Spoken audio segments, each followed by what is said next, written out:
দর্শক, আসসালামু আলাইকুম।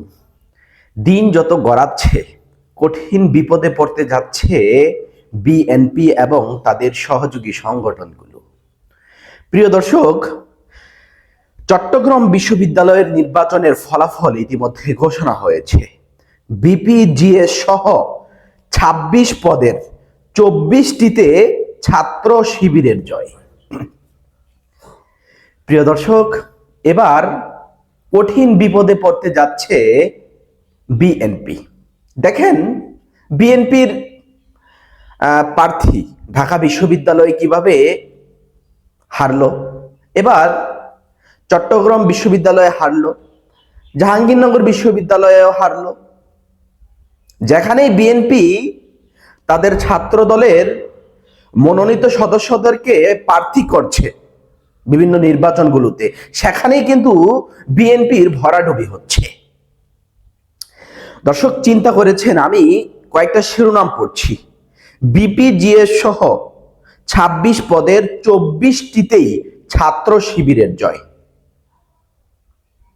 জামাত কিন্তু দিন যত যাচ্ছে তত কিন্তু জামায়াতে ইসলামের কিন্তু ভোট ব্যাংক বাড়ছে, ততই কিন্তু জামাতের বেনিফিট হচ্ছে। এই কারণেই জামাত দ্রুত নির্বাচন চায় না জামাত দ্রুত নির্বাচন। আমার দেশ পত্রিকার একটি শিরোনাম, ফল ঘোষণার সময় অনুপস্থিত ছাত্র দলের এজিএস প্রার্থীর, অর্থাৎ চট্টগ্রাম বিশ্ববিদ্যালয়ে যিনি এজিএস হয়েছিলেন তিনি ছাত্র দলের মনোনীত প্রার্থী ছিলেন, তিনি এজিএস পদে জয়লাভ করেছিলেন। আমরা দেখতে পারলাম রাতভর কেন্দ্রীয় ছাত্র দলের নেতাকর্মীরা রাকিব কেন্দ্রীয় ছাত্র দলের সভাপতি এবং ঢাকা বিশ্ববিদ্যালয়ের আবেদুলরা, তারা কিন্তু শাহবাগে বিক্ষোভ মিছিল করেছে।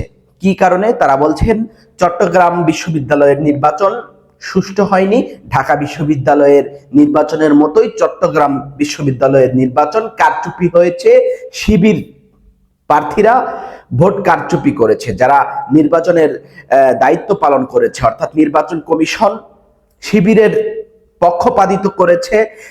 চট্টগ্রাম বিশ্ববিদ্যালয়ের ভিসি, তিনি শিবিরের পক্ষপাতিত্ব করেছে। এভাবে যদি হয়, প্রত্যেকটা বিশ্ববিদ্যালয় যদি শিবিরের জয় জয়কার হয়, তাহলে কিন্তু কঠিন বিপদে পড়ে যাবে বিএনপি এবং ছাত্র দলের নেতাকর্মীরা।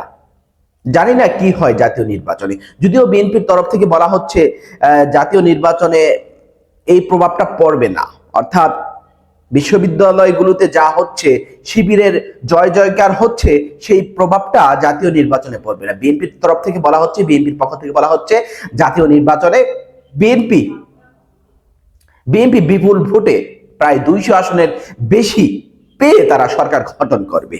বিএনপির পক্ষ থেকে কিন্তু এমনটাই কিন্তু বলা হচ্ছে। যাই হোক, প্রিয় দর্শক, গত রাতভর একেবারে একটা উত্তপ্তকর পরিস্থিতি গিয়েছে। আমরা একটু খবর থেকে একটু আপনাদেরকে পড়ে শোনাচ্ছি কি ঘটলো। চট্টগ্রাম নির্বাচন, বিপিজিএস সহ ২৪টি পদে শিবিরের জয়। চট্টগ্রাম বিশ্ববিদ্যালয় কেন্দ্রীয় ছাত্র সংসদে চাকসু টানা ৪৪ বছর পর নেতৃত্বে ফিরেছেন ইসলামী ছাত্র শিবির।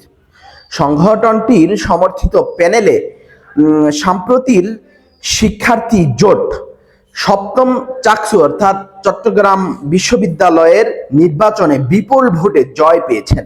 বৃহস্পতিবার ১৬ অক্টোবর ভোর ৪:৩০টায় নির্বাচন কমিশন ফল ঘোষণা করে জানান, শিবির সমর্থিত প্রার্থীরা বিপিজিএস সহ মোট ২৪টি পদে বিজয়ী হয়েছেন। দেখেন, বিষয়টা কি চিন্তা করেছেন আপনি? টোটাল চট্টগ্রাম বিশ্ববিদ্যালয়ে পদ ছিল কয়টি? ২৬টি। ২৬টি থেকে ২৪টিতেই শিবিরের জয়, অর্থাৎ জামায়াতে ইসলামের মনোনীত প্রার্থীরাই জয় পেয়েছে। আসলে দেশের রাজনীতি কি হতে যাচ্ছে, বিএনপি যেটা মনে করছে আসলে কি সেটা হতে যাচ্ছে? বিএনপি কিন্তু এখনো তারা বুক ভরা আশা নিয়ে, প্রত্যাশা নিয়ে তারা কিন্তু বসে আছে। তারা ২০০ আসনের বেশি পেয়ে তারা সরকার গঠন করবে, তারেক রহমানকে প্রধানমন্ত্রী বানাবে।